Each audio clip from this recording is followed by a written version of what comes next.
नमस्कार दोस्तों, आध्यात्म के एक और नए अंक में आपका हार्दिक स्वागत है। दोस्तों, जैसा कि आप सबको विदित है, इस वक्त पितृ पक्ष चल रहा है। इसी कड़ी में आज हम पितृ पक्ष से जुड़े एक ऐसे असुर की कथा आपको बताने जा रहे हैं जो पितरों के मोक्ष का कारण बना।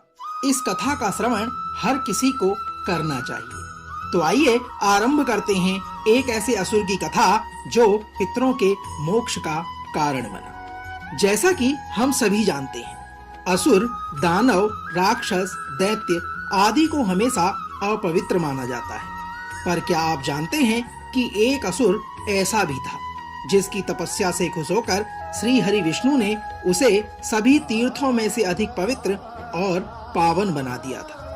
आज हम इस कड़ी में बात कर रहे हैं पितरों को मुक्ति दिलाने वाले गया तीर्थ की। चलिए जानते हैं आग्नेय महापुराण की एक कथा के माध्यम से कि कैसे एक असुर का शरीर बन गया पावन तीर्थ स्थान।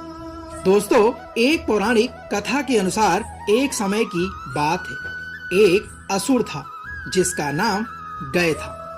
गयासुर भगवान श्री हरि को प्रसन्न करने के लिए घोर तप करने लगा।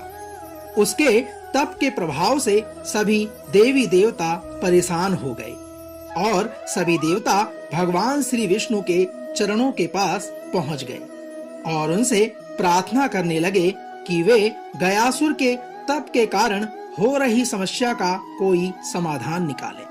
सभी देवता अपनी दयनीय स्थिति दिखाते हुए श्री हरि विष्णु से अपनी रक्षा करने को कहने लगे। तब श्री हरि विष्णु ने देवताओं को आश्वस्त किया और कठोर तप कर रहे गयासुर के सामने प्रकट हो गए। दोस्तों, अपने सामने अपने आराध्य को देखकर गयासुर भाव विभोर हो गया। श्री हरि विष्णु भगवान उसकी तपस्या से इतने प्रसन्न हुए कि उसे वरदान मांगने को कहा। इस पर असुर गयासुर ने उनसे कहा कि भगवान, आप मुझे ऐसा वरदान दें कि मैं सभी तीर्थों में से अधिक पवित्र हो जाऊं। भगवान श्री हरि विष्णु ने गयासुर के इस विनीत भाव को स्वीकार कर ऐसा ही हो यह कहकर मनोवांछित वरदान दे दिया, जिससे देवताओं की भी परेशानी समाप्त हो जाए। किंतु यह क्या, गयासुर को प्राप्त इस वरदान के कारण पृथ्वी सूनी होने लगी। जो भी व्यक्ति उस असुर के दर्शन करता वह मोक्ष प्राप्त कर भगवान के समीप पहुंच जाता। ऐसे में सभी देवता आदि ब्रह्मा जी के साथ श्री हरि विष्णु के पास पहुंच गए और उनसे कहने लगे कि आपने जो गयासुर को वरदान दिया है, इसके कारण सारी पृथ्वी सूनी हो रही है। इस पर भगवान श्री हरि विष्णु जी ब्रह्मा जी से कहते हैं कि वे सभी देवताओं को लेकर गयासुर के पास जाएं और उससे एक यज्ञ करने के लिए पवित्र भूमि की मांग करें। ब्रह्मा जी विष्णु जी की आज्ञा अनुसार गयासुर के पास पहुंच गए और उससे यज्ञ भूमि बनाने के लिए उसके पावन शरीर की मांग करने लगे।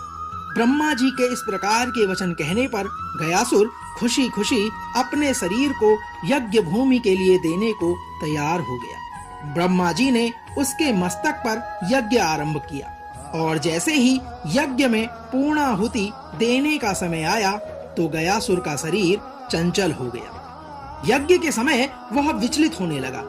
यह देखकर भगवान श्री हरि विष्णु ने धर्म को बुलाया और उनसे देवमयी शिला को गयासुर के शरीर पर रखने को कहा। दोस्तों, देवमयी शिला कोई और नहीं बल्कि धर्म और उसकी पत्नी धर्मवती की पुत्री धर्मवर्ता थी। धर्मवर्ता का विवाह ऋषि मरीच से हुआ था। अज्ञानवश ऋषि मरीच ने अपनी पत्नी को सेवा से विमुख होने के कारण शिला होने का शाप दे दिया था, परंतु कठोर तपस्या कर धर्मवर्ता ने श्री हरि से कहकर इस शाप को भी वरदान में बदल दिया। जब भगवान श्री हरि विष्णु के कहने पर इस शिला को गयासुर के शरीर पर रखा गया तो उसके बाद भी गय का शरीर हिलता रहा। यह देखकर अन्य देवताओं के साथ रुद्र और ब्रह्मा जी भी उस शिला पर जा बैठे, लेकिन शिला का हिलना बंद नहीं हुआ और वह देवताओं को भी अपने साथ हिलाने डुलाने लगा। साथियों, इसके आगे की कथा में जब सभी देवता परेशान होकर भगवान श्री विष्णु की शरण में पहुंचे और गयासुर के शरीर को स्थिर रखने में उनसे सहायता मांगने लगे, तब देवताओं की प्रार्थना सुनकर स्वयं श्री हरि विष्णु यज्ञ के स्थान पर पहुंच गए। वे अपने गदाधारी रूप में वहां पर शिला और असुर दोनों को स्थिर करने के लिए विराजमान हो गए। उनके हाथ में पकड़ी हुई गदा को आदि गदा और उनके इस स्वरूप को आदि गदाधर भी कहा जाता है।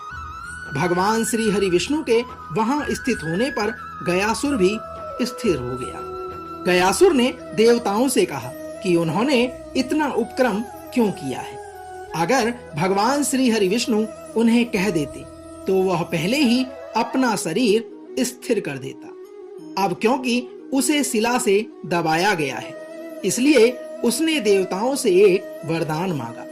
इस पर देवताओं ने कहा कि क्योंकि तीर्थ स्थान के लिए उसके शरीर को स्थिर किया गया है, इसलिए सभी देवताओं के साथ श्री हरि विष्णु, ब्रह्मा और शिव तीनों ही यहाँ निवास करेंगे। इस स्थान की प्रसिद्धि सभी तीर्थों से बढ़कर होगी और पितर आदि के लिए भी यह क्षेत्र ब्रह्मलोक प्रदान करने वाला होगा। यह कहकर सभी देवी देवता वहां वास करने लगे और गयासुर का शरीर एक पवित्र और पावन तीर्थ स्थान बन गया, जो पितरों को मोक्ष प्रदान करता है। साथियों, आज भी यह माना जाता है कि गयासुर को प्राप्त वरदान के कारण यह क्षेत्र गया के नाम से प्रसिद्ध है। यह क्षेत्र सभी तीर्थों में सबसे अधिक पवित्र और पावन है। साथ ही साथ जो भी व्यक्ति यहाँ आकर अपने पितरों की शांति के लिए तर्पण करता है, उसके पितरों को ब्रह्मलोक की प्राप्ति होती है। दोस्तों, तो यह तो थी एक ऐसे असुर की कथा जो बना पितरों के मोक्ष का कारण।